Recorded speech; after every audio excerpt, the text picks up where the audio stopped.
우리가 삶을 살아가면서 부딪히는 어려운 순간들, 고통의 시간들, 결단해야 되는 고민과 갈등의 시간들이 있습니다.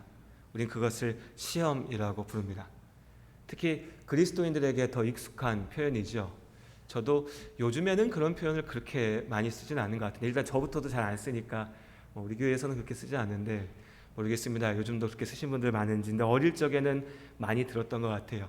예를 들면 제가 듣고 기억하는 걸로는요, 어릴 적에 교회에서 교회 열심히 잘 다니던 분이 이유가 뭐가 됐든지 간에 어느 날부터 이제 교회 안 오고 또 믿음을 잃어버리고 하면 이제 그렇게 얘기했죠. 아무개 성도님, 누구누구 집사님 시험 들었다, 이런 식으로 표현했었습니다. 또 교회 잘 다니다가 교회 안에서 누군가와 성도님들 사이에서 속상하고 어려운 일이 생겼다든지 내 뜻대로 되지 않는 일이 생길 때 우리가 시험 들 뻔했다. 그 일 때문에 시험 들 뻔했어요. 당신 때문에 시험 들 뻔했습니다. 이런 식의 표현들을 썼습니다. 지금도 쓰고 있는지도 모르겠고요. 아마 우리 성도님들도 그런 말 들어보신 기억들, 사용하신 기억도 있으실 겁니다. 은혜 받았다라고 하는 표현처럼 시험 들었다라고 하는 표현도 교회 안에서 흔하게 사용됩니다. 하지만 정작 그 정확한 의미, 정확한 뜻은 잘 모르는 경우가 많죠. 본래의 말씀과는 다른 의미로 오해되어서 사용되는 때가 사실 더 많은 것 같습니다. 그래서 오늘 우리 말씀을 통해서 이 시험이라고 하는 것이 무엇인지, 하나님께서 말씀하시는 시험이 무엇인지에 대해서 좀 정확하게 함께 말씀에 의지해서 알아가는 시간이었으면 좋겠습니다. 오늘 야고보서 1장의 말씀을 봐도요, 시험이라고 하는 표현이 여러 차례 등장합니다. 12절과 13절 이하의 말씀에 수차례 반복해서 계속해서 나타나죠. 그런데 여기에서부터 오해가 생길 수 있습니다. 왜냐하면 12절에서 이야기하는 시험과 13절에서 말하는 시험이 단어 자체는 똑같은데, 똑같이 시험입니다. 똑같이 시험이라고 말하는데 서로 가리키고 있는 모양은 전혀 다른 것을 말하고 있기 때문입니다. 먼저 12절의 시험입니다. 우리 같이 12절 말씀, 야고보서 1장 12절 말씀을 함께 한 목소리로 읽어보겠습니다. 시험을 참는 자는 복이 있나니 이는 시련을 견디어낸 자가 주께서 자기를 사랑하는 자들에게 약속하신 생명의 면류관을 얻을 것이기 때문이라. 이 12절에서 말하는 시험은 우리가 앞서서 몇 주 전에요, 야고보서 1장 2절부터 4절까지의 말씀을 나누면서 우리에게 아프지만 복된, 고통스럽지만 생명이 되는 그런 시험입니다.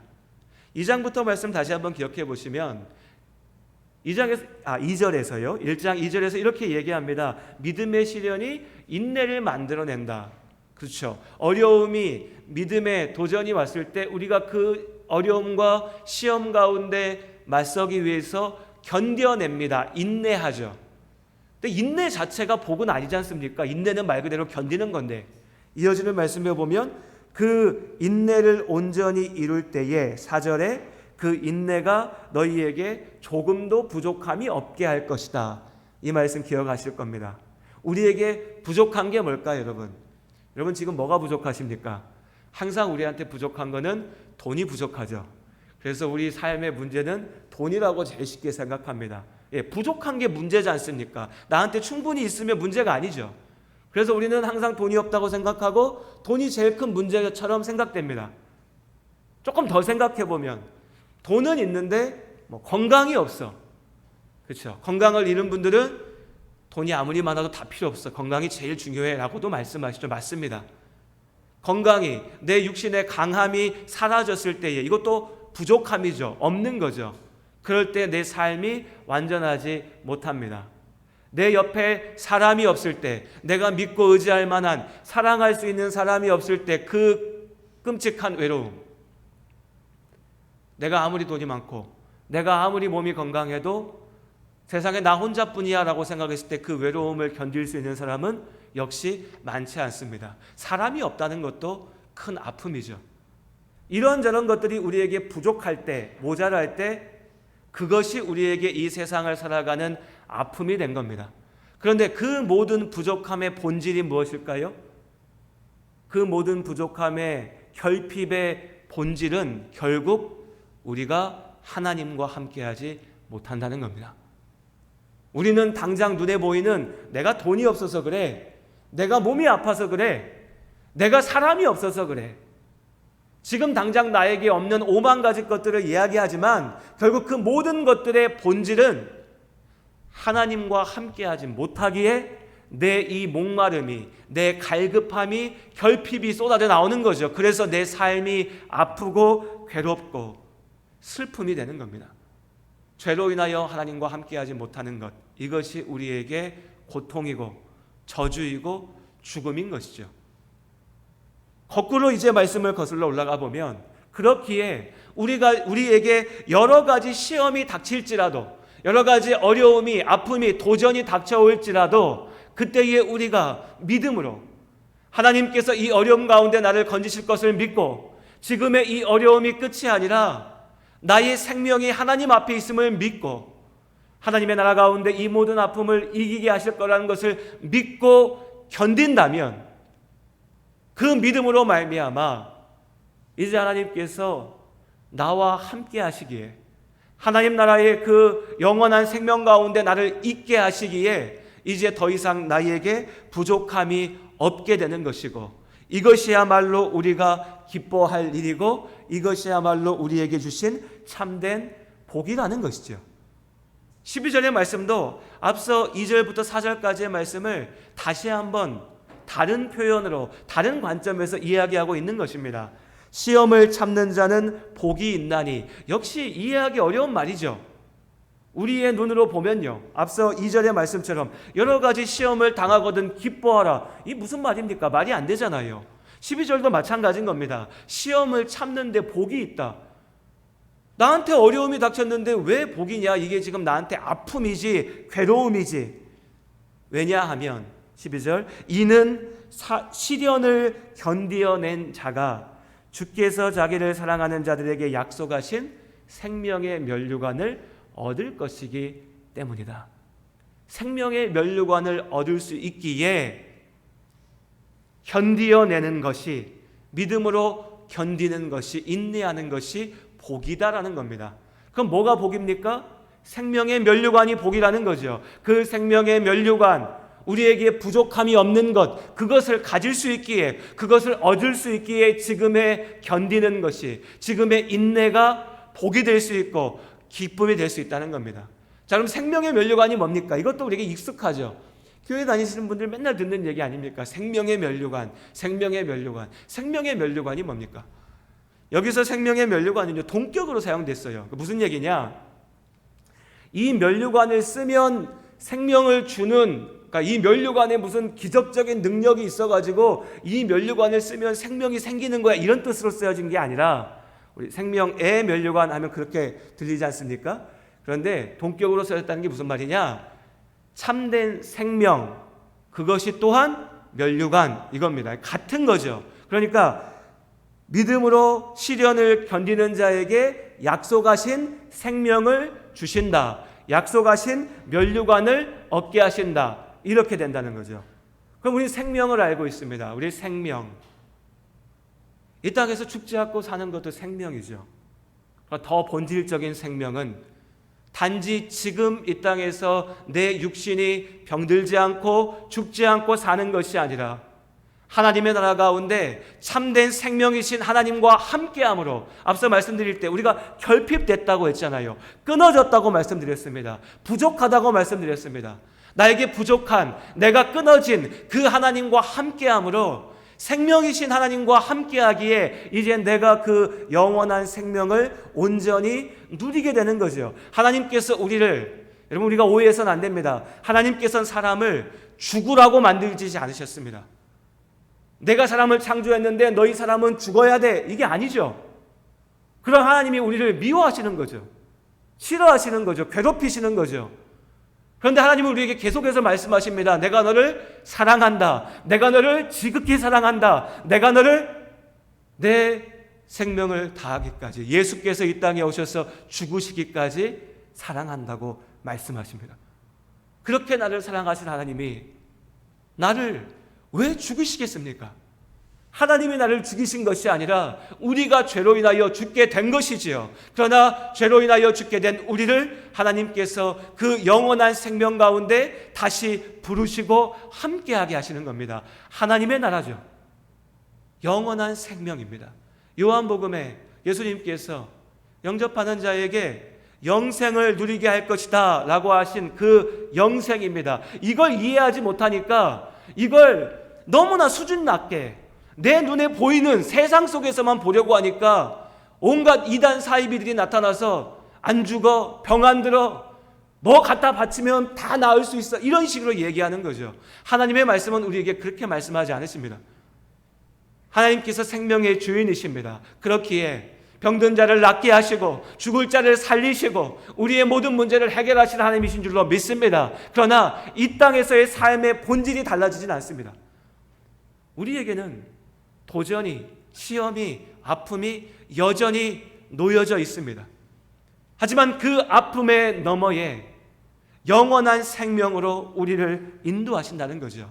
면류관 이러면 우리는 왕관부터 떠오릅니다. 그렇죠? 왕관이요. 화려하게 만들어져 있는 왕관, 면류관입니다. 그런데 그리스 로마 시대의 이 면류관은 왕관의 의미도 있었지만 또한 올림픽 같은 경기에서 승리한 자에게, 우승한 사람에게 쓰여주는 승리의 상징이었습니다. 우리로 치면 금메달이죠. 금메달.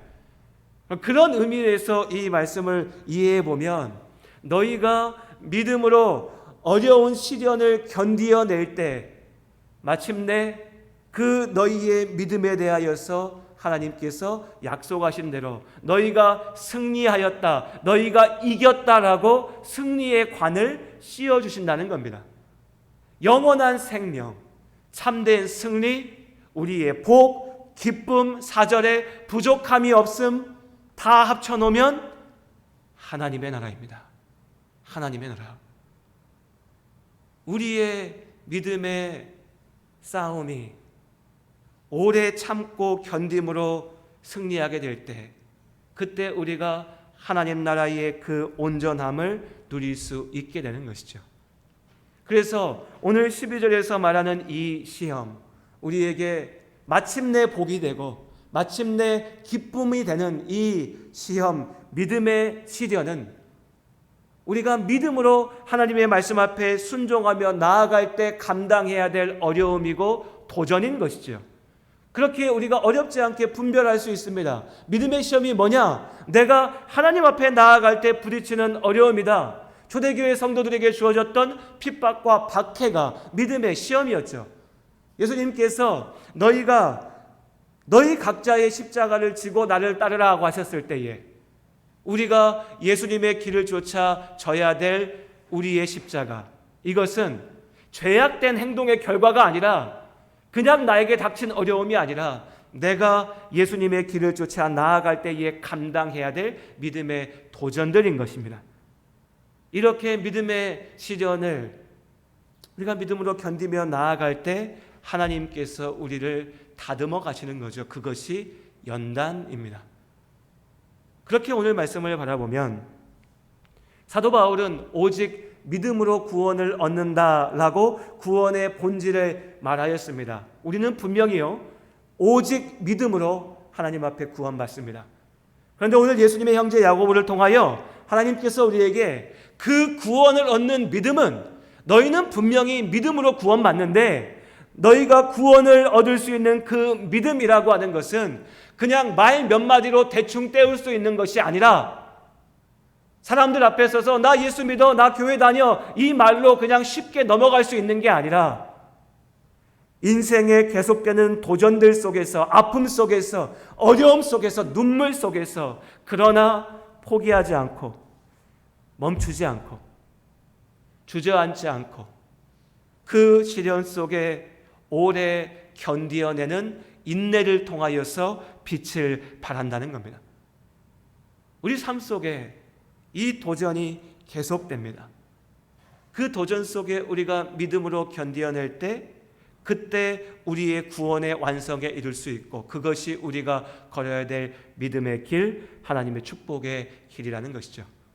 그런데 이어지는 13절 이하의 말씀에서 동일한 시험이 전혀 다른 의미로 사용됩니다. 우리 13절 말씀 같이 읽겠습니다.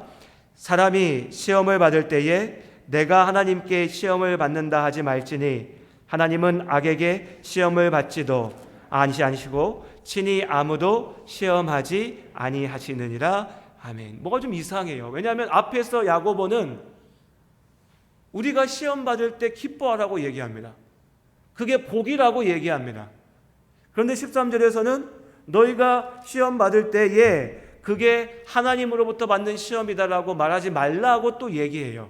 시험이 나쁜 것처럼 이야기합니다. 그냥 쉽게 얘기해서 앞에서는 시험 받으면 좋은 것처럼 얘기했는데 뒤에서는 시험 받으면 나쁜 것처럼 얘기합니다. 왜 이렇게 다르게 얘기하는가? 앞에서 11절에서 얘기했던 시험이 믿음으로 견디어내는 믿음의 연단이라면 13절에서 말하는 시험은 나의 죄악이 만들어낸 죄의 유혹이기 때문입니다.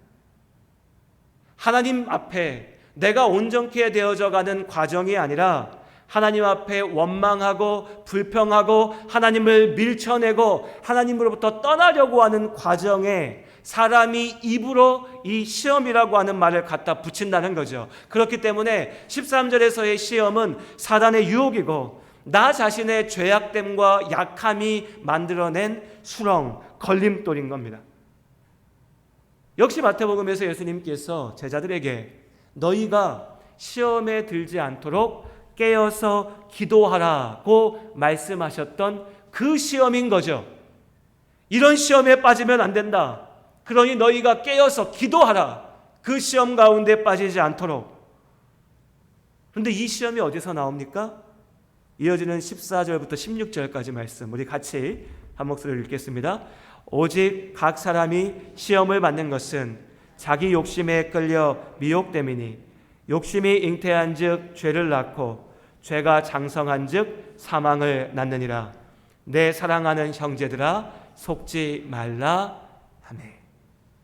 결국 이 죄악의 시험, 내가 만들어낸 시험은 나의 욕망으로부터 나옵니다. 물론 모양은 다양할 수 있습니다. 여러 가지 모양들이 있을 수 있습니다. 나 마음에 시험 들었는데 그게 내 욕망이랑 무슨 상관입니까? 라고 말할 수도 있습니다. 하지만 오늘 하나님 말씀은 우리의 본질을 이야기합니다. 욕심이라는 게 뭔가요, 여러분? 내 욕망이라는 게 뭡니까? 하나님 보시기에 좋은 것을 보는 게 아니라 내 눈에 보기 좋은 것을 쫓아가는 거죠. 욕심이라고 하니까 뭐 돈 욕심, 사람 욕심, 세상 욕심, 나는 그렇게까지 욕심 안 부리는데 이렇게만 볼 일이 아닙니다. 그 본질을 알아야죠. 하나님의 시선으로 보는 게 아니라 나의 시선으로 바라보는 겁니다. 하나님께서 괜찮다 하신 일인데 내 눈으로 볼 때는 안 괜찮은 겁니다. 하나님께서는 이것이 네가 감당해야 될 몫이다라고 맡기셨는데 내 눈으로는 도저히 인정할 수가 없는 겁니다. 왜 나한테 이런 일이 있어야 돼? 왜 나한테 이런 아픔이 있어야 돼? 이건 아니지. 이건 아니지. 그렇게 끝없이 내 욕망을 쫓아갈 때, 내 기준을, 내 눈을 쫓아갈 때 우리는 끝없이 목마르고 끝없이 괴롭고 스스로를 끝없이 괴롭히고 결국에 내가 죽게 되는 거죠. 모든 죄악의 본질은 단순한 겁니다. 내가 생각하는 것, 내가 살아왔던 방식, 나의 주장, 세상에서 듣게 되는 생각들, 이야기들, 이게 하나님의 말씀보다 중요한 거죠. 하나님이 아니라 내 욕망을 쫓아갑니다. 그 결과로 감당해야 될 것이 죄악의 시험이죠. 물론 이 죄의 시험이 너무나 쉽게 보일 때도 있습니다. 내가 범죄를 저질렀어요. 하나님 앞에 죄를 넘어서 세상 가운데 범죄를 저질렀습니다. 그럼 어떻게 해야 됩니까? 감옥 가야죠. 처벌받아야 됩니다. 당연한 겁니다. 내가 하나님의 사람이라면 더욱 그렇습니다. 세상이 나를 벌하지 않는다 해도 내가 죄를 졌으니 내가 이에 합당한 벌을 받겠습니다라고 얘기하는 것이 진짜 회개이고 하나님의 사람이죠. 그런데 거기다 대고 왜 내가 벌 받아야 돼? 내가 그동안 하나님 앞에 얼마나 열심히 기도했는데 왜 내가 감옥에 가야 돼? 내가 왜 이런 어려움을 당해야 돼? 라고 말하는 것, 그것이 오늘 13절 이하 말씀에서 이야기하는 죄의 시험. 너희가 하나님께 시험 받았다라고 말하지 말라. 네 욕심이 만들어낸 그 죄의 시험에 하나님의 이름을 갖다 붙이지 말라고 하는 야고보를 통해서 주신 하나님의 말씀인 겁니다. 우리도 이것을 분명히 기억해야 됩니다. 여러분, 내가 말씀 앞에 순종하지 않았으면서 내가 욕심껏 살다가 생겨난 어려움을 가지고 왜 하나님이 나를 안 지켜주셔? 왜 하나님이 나를 돌보지 않으셔? 내가 열심히 기도했는데 왜 하나님이 내 기도 안 들어주셔? 라고 핑계하면 안 된다는 거죠. 그건 믿음이 아닙니다. 그건 기도도 아니죠. 그저 원망하고 불평할 대상을 찾아낼 뿐입니다. 그렇게 하나님을 원망하고 하나님께 불평하고 끝끝내 하나님 앞에 등 돌려서 떠나가는 것이죠. 죄에 사로잡힌 사람들의 마음이 이렇습니다. 여러 가지 이유를 대지만 결국 그 마음의 중심에는 하나님이 아니라 내가 있는 겁니다. 사람은 속일 수 있습니다. 사람에겐 얘기할 수 있죠. 사람이 사람을 평가할 일도 아닙니다. 하지만 안타까운 건 뭐냐? 결국 하나님 앞부터 떨어져 나가게 될 때, 하나님으로부터 끊어지게 될 때 죽게 되는 것은 나라는 거죠. 어쩜 그렇게 정말 이러한 죄악의 시험에 빠져 있는 사람들을 보면요, 어떻게 해서든 하나님으로부터 떨어져 나갈 이유만 찾아내는 것 같습니다. 그래서 내가 어떻게든 하나님으로부터 떨어져 나갈 내 스스로 덫을 여기저기 다 깔아놓고 그 덫에 내가 걸려서 내가 무너지고 내가 좌절하고 내가 죽게 되는 겁니다. 이 죄의 시험에서 나올 길은 하나밖에 없습니다. 회개하는 거죠. 주 안에 사랑하는 우리 성도님들, 믿음의 연단 가운데 하나님 앞에 기도하고 나아가야 되는 것처럼 오늘 13절에서 얘기하는 이 내 욕심이 만들어낸 죄의 시험 가운데 내가 빠져 있다면 지금이 하나님 앞에 기도하고 회개해야 할 때인 줄로 믿습니다. 회개해야 됩니다. 돌아서야 됩니다. 그렇게 내가 돌아올 때 그때 비로소 다시 하나님 앞에서 진짜 믿음의 도전, 진짜 믿음의 시험 가운데 설 수 있는 시작이 되는 겁니다. 죄악의 시험에 머물러 있으면서 하나님을 원망하는 것은 나를 죽이는 일이니까요. 자, 이렇게만 얘기하면 이 믿음의 시험과 죄의 시험을 구별하는 것은 그렇게 어렵지 않습니다. 그렇죠? 여러분, 그렇지 않습니까? 지금까지 말씀드린 걸로 하면요, 믿음의 시험, 내가 하나님 말씀대로 살다가 겪는 어려움, 내가 전도하려고 복음을 증거했는데 그 말을 들은 사람이 나를 무시하고 조롱하고 그래서 내 마음이 괴로우면 이건 무슨 시험입니까? 누가 봐도 믿음의 시험이죠. 나는 하나님을 위해서 나가려고 했는데 어려움이 생겼으니까. 내가 세상에서 온갖 폐악질을 다 하고 다니면서 내 마음대로 살다가 그런데 사람들이 저 사람 나쁜 인간이야, 저 사람 못된 인간이야, 나를 떠나가니까 그때서 왜 사람들이 나를 미워하나 싫어하나 떠나가나, 나는 괴롭습니다. 하나님은 왜 나를 이렇게 괴롭게 합니까? 이건 무슨 시험입니까? 죄악의 시험이죠.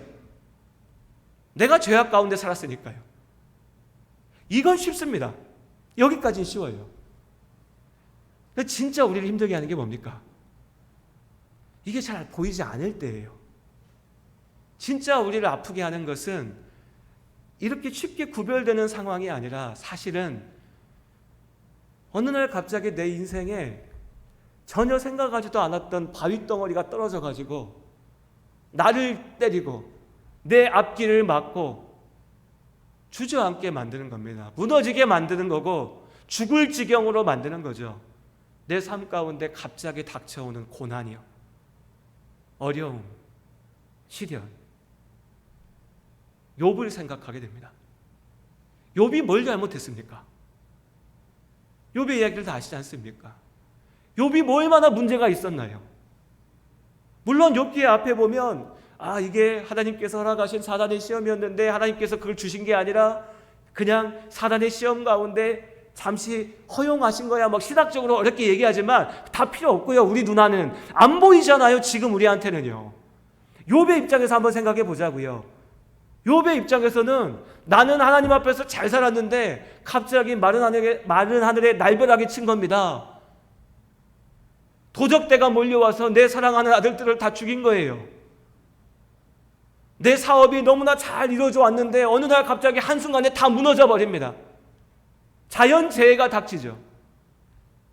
마침내 남은 거는 내 몸뚱아리 하나라고 생각하고 있는데 이 몸도 병들어가지고 죽을 지경이 됩니다. 차라리 죽었으면 좋겠는데 죽지도 않으면서 고통만 심합니다.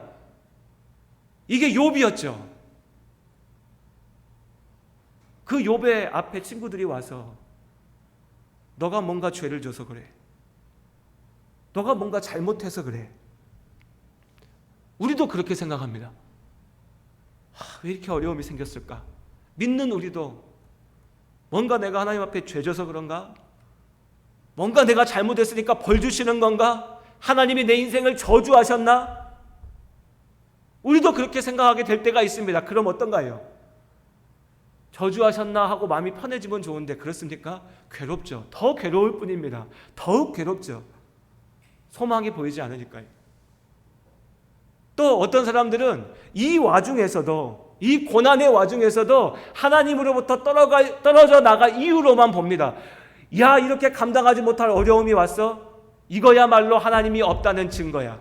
이거야말로 내가 예수 안 믿어야 되는 이유야. 나 지금까지 헛살았어. 내가 뭐하러 교회 다녔어? 이런 어려운 시험이 왔는데 그렇게 하나님을 원망하고 불평하고 떠나가죠. 이게 우리가 인생을 살아가면서 더 많이 부딪히는 고난과 어려움입니다. 그 자체만으로는 이게 믿음의 시련인지 죄의 시험인지 구별되지 않으니까요.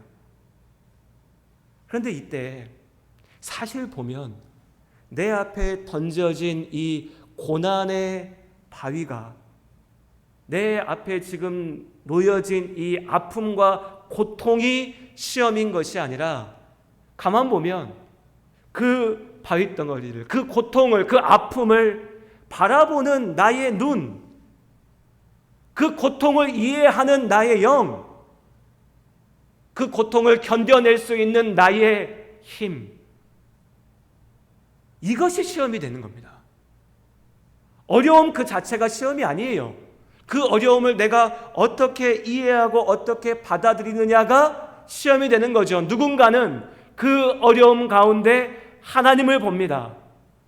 그 어려움 속에 도우실 하나님의 손을 붙잡죠. 그 어려움 속에 나를 살리실 하나님이 계시기에 견딥니다. 바보 같지만 견딥니다. 기도하며 인내합니다. 아프지만 하나님의 손을 붙잡습니다. 어떤 사람들은 그 어려움이 그저 원망과 불평의 이유가 될 뿐입니다. 하나님을 떠날 이유이고 내가 더 이상 하나님이 아니라 내 마음대로 살아도 되는 이유입니다. 그 사람에게 이 돌덩이는 죽음의 시험이 되는 거죠. 하나님께서 시험하지 않으십니다.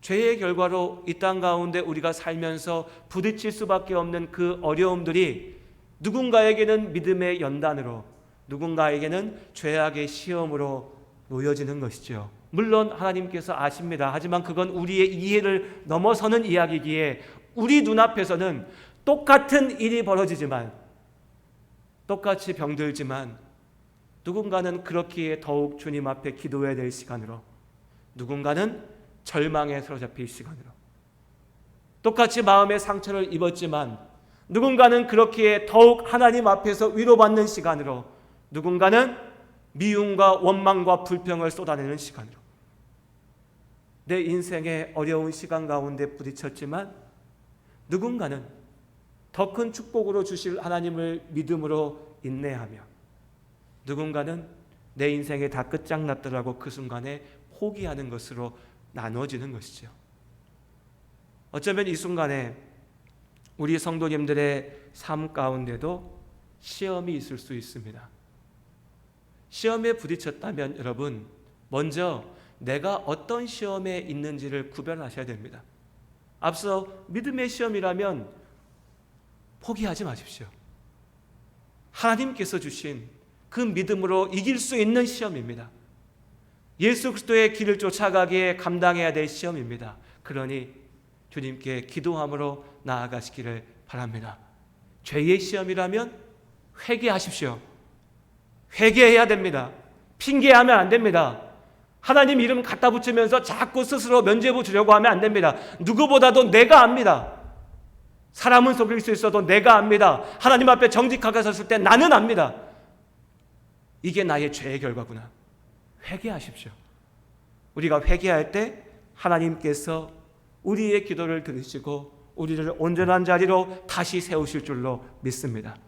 그러나 더 많은 경우에 감당하기 어려운 아픔이 주어졌는데 도대체가 이게 아무리 생각해도 내 죄의 결과도 아니고, 그렇다고 내가 막 무슨 하나님의 일 하다가 겪게 되는 어려움도 아닌데 그냥 삶의 고난이 갑자기 나에게 닥쳐온 그 순간이라면 여러분 그 문제를 있는 그대로 들고 하나님 앞에 나아가시기 바랍니다. 있는 그대로 아파하십시오. 괴로워하십시오. 그럼요, 괴로운데요. 욥이 울부짖었습니다. 하나님 이게 뭡니까? 왜 내가 아픕니까? 우리도 그렇게 해야 됩니다. 다만 하나님 앞에서, 하나님 앞에 나아가서 기도하고 주님께 부르짖고, 그러나 끝내 하나님을 놓지 않고 하나님 앞에 매달릴 때 마침내 욥에게 대답하신 하나님께서 우리의 기도 가운데도 답하실 줄로 믿습니다. 그때 비로소 우리가 알게 됩니다. 그 시간은 누구도 모릅니다. 여러분, 우리가 사람이 함부로 판단하면 안 됩니다. 감당하지 못할 어려움에 처한 분들한테 당신이 진짜 믿음 있으면 얼른 교회 와서 기도하면서 믿음 안에 서야죠, 이런 말 함부로 하지 마십시오. 교만입니다. 내가 그 상황에 처하면 어떨 것 같습니까? 쉽게 얘기할 수 없습니다. 다만 위하여 기도해 줘야죠. 그건 오롯이 내가 하나님과 함께 싸워야 될 나의 싸움인 겁니다. 다만 여러분, 그 싸움 가운데 포기하지 마십시오. 하나님 앞에 나아가시고 하나님의 손을 붙잡고 하나님의 길을 쫓아가시길 바랍니다. 그럼 그때 사람의 말이 아니라 하나님께서 알게 하십니다. 이것이 왜 기쁨이고 이 아픔이 왜 축복인지 하나님께서 우리의 삶을 그렇게 바꾸어 가실 줄로 믿습니다. 그렇게 온전히 믿음으로 오래 견딜 줄 아는 우리 모두가 될 수 있기를 주님의 이름으로 축복합니다. 기도하시겠습니다.